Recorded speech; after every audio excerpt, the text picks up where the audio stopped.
की सदर ट्रंप भारतीय वजीर आजम मोदी को आए दिन कोई ना कोई झटका दे रहे हैं।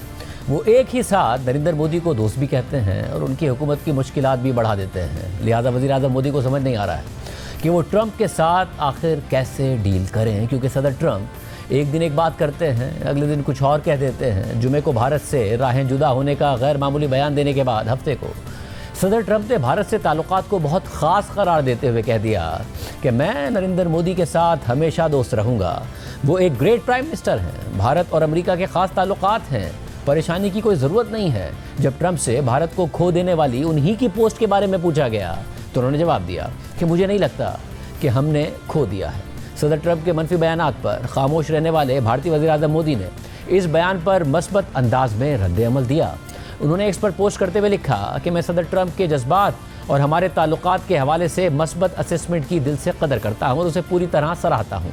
भारत और अमेरिका के दरमियान एक बहुत ही मस्बत और मुस्तकबिल पर नज़र रखने वाली जामे और आलमी स्ट्रेटेजिक शराकतदारी है। वज़ीर आज़म मोदी को अपने इस बयान पर भी ताने पड़ रहे हैं। कांग्रेस रहनुमा सुप्रिया श्रीनाथ ने एक्स पर लिखा कि जब वज़ीर आज़म मोदी ट्रंप की तरफ से किसी मस्बत ट्वीट पर एक छोटे बच्चे की तरह पुरजोश होकर ट्वीट करते हैं और ट्रंप की धमकी और बेइज्जती पर मुकम्मल खामोशी इख्तियार कर लेते हैं तो वो सिर्फ अपनी ही नहीं बल्कि पूरी कौम की भी तौहीन करते हैं। सुप्रिया श्रीनाथ ने एक और पोस्ट में नरेंद्र मोदी के भक्तों, आरएसएस और उसके कारकुनों को ताना देते हुए लिखा, संगीज़ के अंदर ज़रा सी भी शर्म नहीं है, उनके पास कोई उसूल, कोई नज़रिया ही नहीं है, बार बार अपना मौक़िफ़ और अपने आका बदलते रहते हैं। अभी चंद दिन पहले तक ट्रंप से नाराज़ थे, उन्हें बुरा भला कह रहे थे। आज जैसे ही उनके ताया ट्रंप ने मोदी जी की तारीफ़ में तो लफ्ज़ कहती है सारी धमकियाँ और डांट डपट भूल कर भक्त मंडली ने अपने आका की तरफ पलटी खा ली। बिल्कुल यही रवैया उन्होंने चीनी सदर शी जिनपिंग के साथ भी इख्तियार किया था, जिनके हाथ हमारे जवानों के खून से रगे हुए हैं, लेकिन अब ये लोग उनकी खुशामद में लगे हुए हैं। मुमकिन है कि अगर कभी मोदी जी पाकिस्तान के वज़ीर आज़म शहबाज शरीफ के साथ बैठ जाएं तो भक्त उनकी भी तारीफ़ें करने लगेंगे। यही लोग तुर्की के बॉयकॉट का नारा लगा रहे थे, मगर 2 महीने बाद सबकी आंखों में धूल झोंक कर मोदी हुकूमत ने तुर्की से सारा कारोबार और ताल्लुकात दोबारा बहाल कर लिए।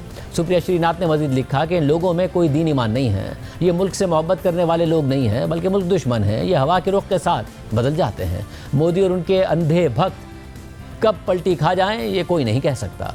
ओपोजिशन तंज कर रही है। ताहम एक वक्फे के बाद सदर ट्रंप और वज़ीर आज़म मोदी के दरमियान बिलवास्ता तौर पर ये मस्बत पैगाम रसानी ज़रूर हुई है, मगर अब भी अमेरिका और भारत के ताल्लुकात में तनाव बरकरार है। भारत पर 50% अमेरिकी टैरिफ्स बरकरार हैं, लेकिन हालिया दिनों में सिर्फ अकेले सदर ट्रंप नहीं बल्कि पूरी ट्रंप इंतज़ामिया भारत के हवाले से सख्त और जारहाना पोजीशन लिए हुए है। सेक्रेटरी ख़जाना स्कॉट बेसेंट और वाइट हाउस के तिजारती मुशीर पीटर निवारो मुसलसल भारत को हदफ बना रहे हैं। साथ ही अब खबरें आ रही हैं कि ट्रंप की मेक अमेरिका ग्रेट अगेन यानी मागा की टीम ने तो अमेरिका में मकीम भारतीयों के खिलाफ सकाफती जंग छेड़ दी है। अमेरिकी न्यूज़ वेबसाइट एक्सियोस की रिपोर्ट के मुताबिक इस साल के आगाज़ में भारत दुनिया के सबसे ज़्यादा ट्रंप के हामी ममालिक में शुमार होता था। यूरोपीय काउंसिल बराए खारजा ताल्लुकात के जनवरी के एक सर्वे में 80% से ज़्यादा भारतीयों ने कहा कि ट्रंप की वापसी अमेरिका, आलमी अमन और भारत के लिए अच्छी होगी। अमेरिका में भारतीय निजात अमेरिकी ट्रंप के इत्तेहादी हल्के का एक अहम हिस्सा बन चुके हैं,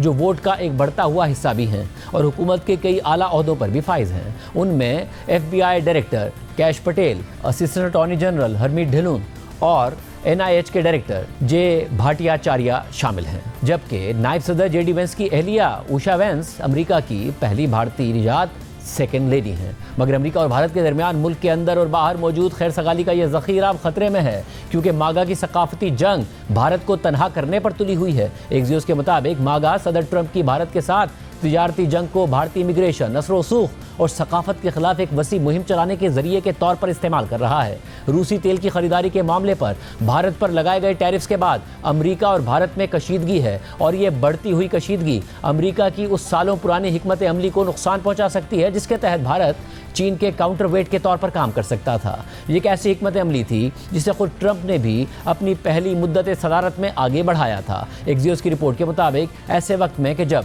भारत और अमेरिका के ताल्लुकात शदीद कशीदगी का शिकार हैं तो रवां हफ्ते वज़ीर आज़म मोदी ने 7 साल के बाद चीन का पहला दौरा किया और वहाँ रूसी सदर पुतिन और चीनी सदर शी जिनपिंग के साथ हाथ मिला लिया। ट्रंप की दूसरी मुद्दत में दोनों मुमालिक के ताल्लुकात सिर्फ तिजारती मसाइल की वजह से ही नहीं बिगड़े, बल्कि न्यूयॉर्क टाइम्स के मुताबिक ताल्लुकात इसलिए भी बिगड़े क्योंकि मोदी ने ट्रंप की अमन का नोबेल इनाम हासिल करने की कोशिश की हिमायत नहीं की। रिपोर्ट के मुताबिक मागा, जो अंदरूनी सकाफती जंगों को खारजा पॉलिसी से अलग नहीं समझता, उसके लिए यह इख्तिलाफ अमरीका और भारत के ताल्लुकात को एक तहजीबी तसादुम के तौर पर पेश करने का मौका है। ट्रंप के करीबी साथी चार्ली कर्क ने एक्स पर लिखा कि अमेरिका को भारत के लोगों को मजीद वीज़े देने की ज़रूरत नहीं है। शायद किसी और कानूनी इमिग्रेशन ने अमरीकी वर्कर्स को इतना नुकसान नहीं पहुंचाया जितना भारतीयों ने पहुंचाया है। बस अब बहुत हो गया। इसी तरह जब ट्रंप ने अमेरिका और भारत के तिजारती ताल्लुकात को बिल्कुल एकतरफा करार दिया तो मागा पॉडकास्टर जैक पोजोबियक ने मुतालबा कर दिया कि हर कॉल सेंटर पर टैरिफ लगाया जाए। एक्सियोस की रिपोर्ट के मुताबिक फ्लोरिडा में एक अनऑथराइज्ड भारतीय ट्रक ड्राइवर के हाथों होने वाले जानलेवा हादसे पर भी शोर शराबा किया जा रहा है। मागा के इन्फ्लुएंसर्स दावा कर रहे हैं कि तीसरी दुनिया की इमिग्रेशन अमेरिका की सड़कों को गैर महफूज बना रही है। साथ ही व्हाइट हाउस के तिजारती मुशीर पीटर नेवारो ने व्हाइट हाउस के अंदर से भारत मुखालिफ मुहिम की क़यादत की है, मज़ामीन लिखे हैं और भारत की हसास जात पात की सियासत में भी दखल दिया है।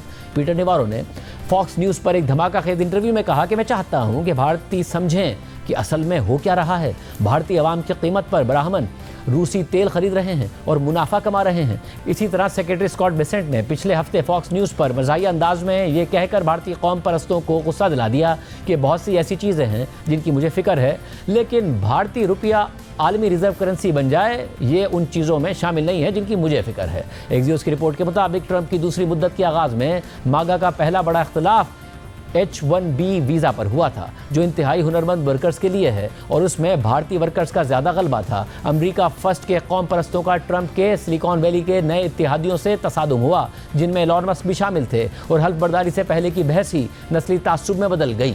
साथ ही अमेरिका से ताल्लुकात में तनाव आने के बाद वज़ीर आज़म मोदी चीन के करीब हो रहे हैं। उन्होंने चीन का दौरा करके अमेरिका और दुनिया को पैगाम देने की कोशिश की, मगर इस सूरत हाल में भी भारत में तज्ज़िये हो रहे हैं कि भारत के लिए अमेरिका से दूर होना ही नहीं बल्कि चीन के करीब होना भी इतना सादा और आसान नहीं है। चीन और भारत की तनाज़ात और इख्तिलाफ़ात की एक तारीख़ रही है जो इतनी आसानी से सिर्फ एक समिट में इकट्ठे होने और तस्वीर खिंचवाने से ख़त्म नहीं हो जाएगी। भारतीय न्यूज़ वेबसाइट दी वायर में शाया होने वाले आर्टिकल में आशुतोष भरद्वाज ने लिखा है कि मुमकिन है कि भारत और चीन के ताल्लुकात को असर नौ तरतीब देने की कोशिश हो रही हो, लेकिन अगर कोई इसे नया आगाज़ या मामूल पर वापसी समझता है तो ये वही खुद फरेबी है जो मोदी हुकूमत ने पिछली दहाई में अपनाई और जिससे भारत कमज़ोर होता चला गया। अगर चीन का तरीक़ा हमेशा से चालाकी पर मबनी रहा है तो मौजूदा भारतीय सफारतकारी खुद फरेबी पर मबनी दिखाई देती है। ऐसी खुशफहमी जो अंदरून मुल्क खुशी तो देती है मगर असल में ख़तरनाक है। SCO के हालिया इजलास ने एक बार फिर इस तल्ख़ हकीकत को नुमायाँ कर दिया है। आर्टिकल के मुताबिक भारतीय मीडिया ने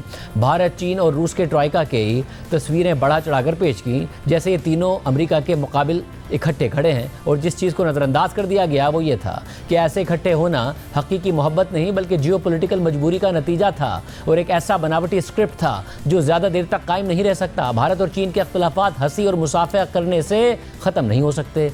आर्टिकल के मुताबिक भारत और चीन के दरमियान सरहदी तनाज़ा 2020 की गर्मियों से अब तक हल नहीं हुआ और भारत मुसलसल एक नुकसानदेह पोजीशन पर है।